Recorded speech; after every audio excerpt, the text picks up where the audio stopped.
नाही आज मला सकाळी म्हणजे अशी दुर्दैवाची घटना ज्यावेळी इतकं शॉकिंग होतं, की मला तर वाटतं टीव्ही चॅनल्सलाही पहिलं कळलं नसेल एवढं मला फर्स्ट कळलं. त्याचं कारण असं की आपल्या तालुक्यातला एक मुलगा बारामतीच्या एअरपोर्टवर स्टोअर विभागात काम करतो. हिसवनचा कुटे नावाचा आणि त्याचा मला अगदी 7:15 7:30ला फोन आला आणि त्या फोननी मी जागा झालो आणि मी उठून बघितलं तर त्यांनी म्हटलं, की दादांच्या प्लेनचा ॲक्सिडेंट झालाय आणि प्लेन फक्त ते जो टेल पार्ट असतो तेवढाच दिसतोय. बाकी सगळं प्लेन भस्मसात झालेलं आहे. अतिशय दुःखाची गोष्ट होती आणि त्याच्यानंतर लगेचच ब्रेकिंग न्यूज सुरू झाली. मला असं या निमित्ताने सांगायला पाहिजे, की एक अत्यंत दुःखदायी घटना, अत्यंत दुर्दैवी घटना, एक महाराष्ट्राचं अपरिमित हानी या बातमीनी आणि या घटनेनी झालेली आहे. खरं म्हटलं तर एक अत्यंत कर्तबगार नेता, संवेदनशील नेता, सामाजिक हित जाणणारा नेता, संघटन कौशल्य असणारा नेता, त्यांच्या अजितदादा म्हटल्यानंतर दुसरं काही नाव येत असेल तर शिस्तप्रिय नेता, वक्तशीर नेता, इतके विशेषण देऊ शकता येईल असा एक अत्यंत मी म्हणेल की अ, कामामध्ये आम्ही अनेक नेते बघितले.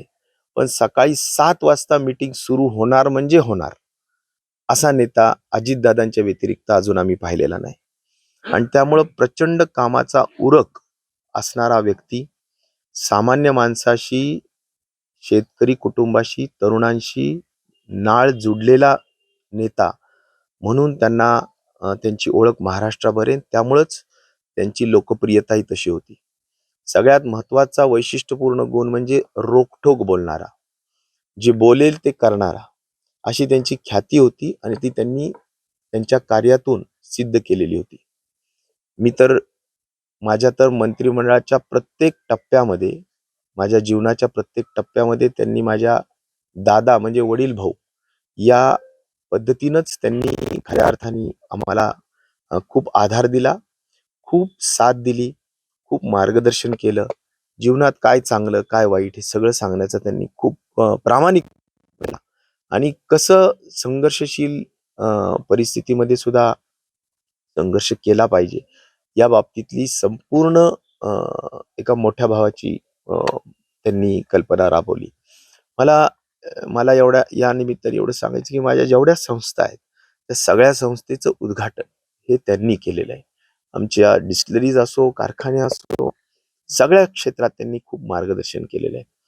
मला खरं म्हणलं तर आज 2 राष्ट्रवादी एकत्र याव्यात, यासाठी सुद्धा मी खूप प्रयत्नशील होतो आणि दादांनाही त्या निमित्ताने विनंती करत होतो.